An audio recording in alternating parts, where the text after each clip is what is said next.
Hi guys, I'm on my way out to the lab just to show you more components of the wall, and we'll go from there. Hopefully we can, I'll visually show you how you guys framed it up, and then we can go from there so we have all the components, all the parts. Hopefully it's not too dark in here, and I'll try to keep us informed. So as we look, and I will turn you to, I will turn it around and go from there. Here we go. So as we see the headers and everything behind us, okay, components of a wall. Let me get to a good place here. You can see, obviously, we'll start right on the bottom and we'll work our way up. Here you go. Here we go. I'm just trying to bear with me. So here we go. This is our bottom plate or sole plate that we're nailing. Why we try to nail on the edges, again, so any pipe or anything that goes up, electrical wire, they don't hit with their drill bits and ruin their drill bits. Okay, that is the bottom. And right beside it is our regular stud. As you can see, the regular stud goes from the bottom plate all the way down, all the way up to our top plate.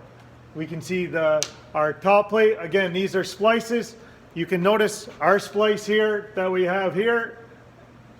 We overlap by at least 8 feet here, and then we can continue on all the way over here to the other splice, which is behind this wall, which is great. So that would be the double top plate. This is our top plate. Other things that we can see, this is our header for our siding that we can literally do our header. We took 2x10 header. This is what they call the build-up header. So we put a 2x6 on the top. We put a 2x10 to carry the load. This is a load-bearing wall, and then we put blocks in between, 2.5 inches to space, and we can go from there. Then we can blow in the insulation, or we might drill holes here and blow in the insulation so we have it. Again, you can see the trimmer stud right beside here, right beside the king stud, what they call a king stud right beside it, which nails into the header. You can literally see the trimmer stud, and again, as I told you, we did our trimmer studs only to the rough sill. So again, the trimmer stud being here, this one happens to be, I know, 48.5 inches because I ordered our window 48 inches high. It happens to be 40 inches wide, or actually it's 40.5 inches, so we got a 40-inch window in here. Okay, so again, this is solid bridging compared to, if we look over here, our header on this wall is a non-load bearing header when we only have one and it's sideways with our cripple studs up above it. Okay, and going back to the window here, as we can see, trying to get it here, sorry about that. This is our cripple studs keeping layout here, 16 on center all the way across. That's the whole purpose of keeping that. All right, let me flip this around and try to help us out. Maybe it's not. Okay, sorry about that. We'll go from the lengthways here. Other things that we talked about. I know Will particularly, and I think it was Dylan did these. These are basically our blocking. They would be like a partition wall that I was talking about earlier, where we have blocking. They're strictly for sheetrock nailers. So when we nail in this, and you can see there's only one nail on each side. There's two here. There should be two on each side here to basically pull it in, because you can see the lumber is shrinking here because we're in a dry climate and going from here, unlike the outdoors. Okay? Again, going from there. As we look up and go up above, again, these are load-bearing headers. These are on our marriage wall. These are load-bearing headers. They are LVLs, just a different style of header. These would be considered solid headers versus our build-up headers. They can still carry the loads, but these will be able to carry more of a load on the LVLs. Okay? Other things that we have. This one is the kitchen blocking. Okay, that we have all the way across, that Hunter put in, that's 7'1". So when we put our kitchen cabinets at 7 feet and they have a lip above them, we have something solid to hit to. Other ones that we did, if you look over here, Again, these are for the kitchen cabinets here for blocking. Other blocking that we did up here when we did our vaulted ceiling. This is blocking to let us know when we run our sheetrock here, we have something solid to hit.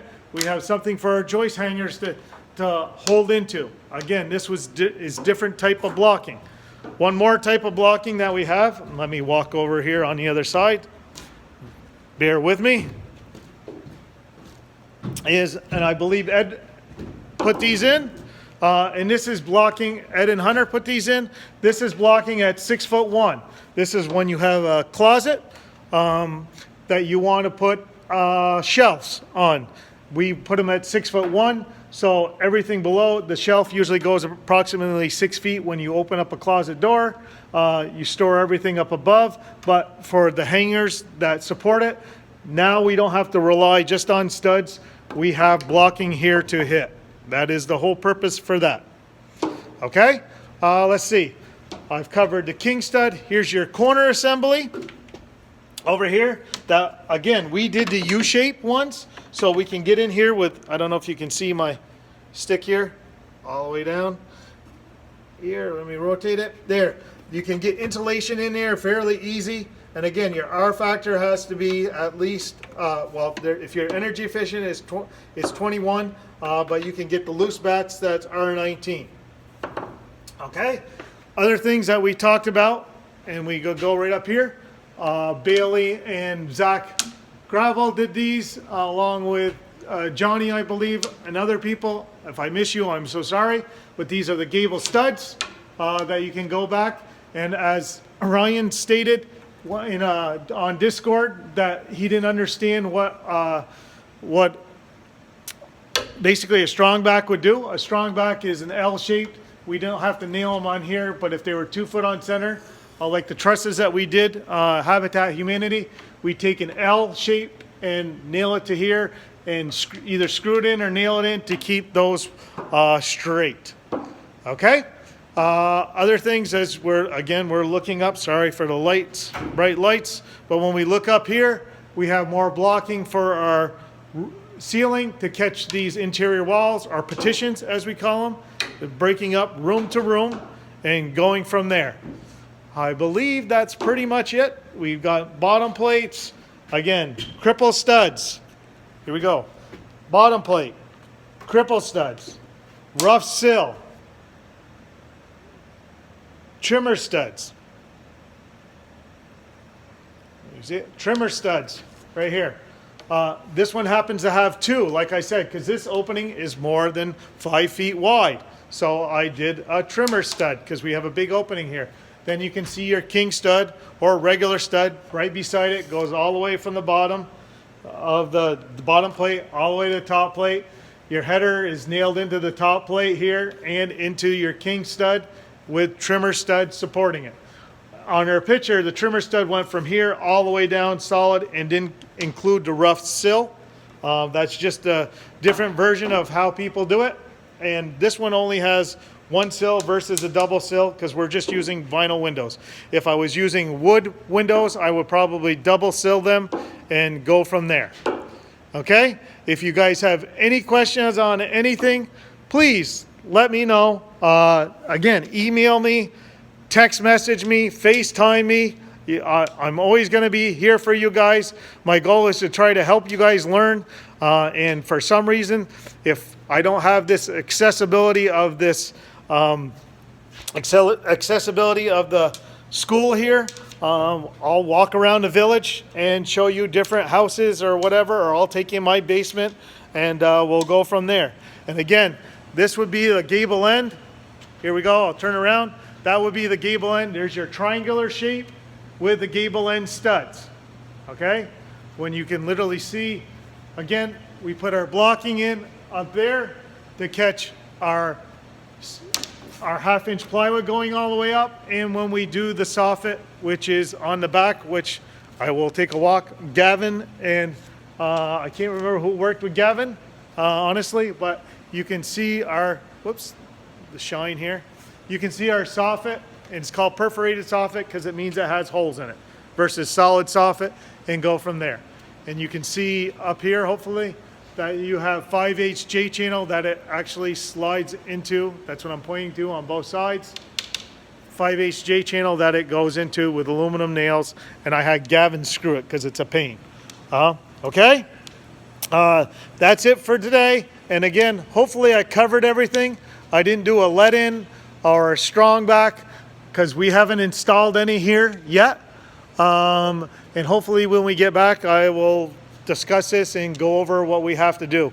The strong backs or the let-ins or anything, we don't usually use the let-ins, but the rib bands are like catwalks. That's what I know Ed and Johnny, and I think the other John did at the job site. And when they did it at the job site, they were up in the trusses and covered that, what we had to do there. Hopefully this answers any questions, some visual aspects, and going from there. Please keep in touch, do your work, and we'll all get through this. And tomorrow we'll talk about corners, and hopefully we can go from there. All right, take care. Bye.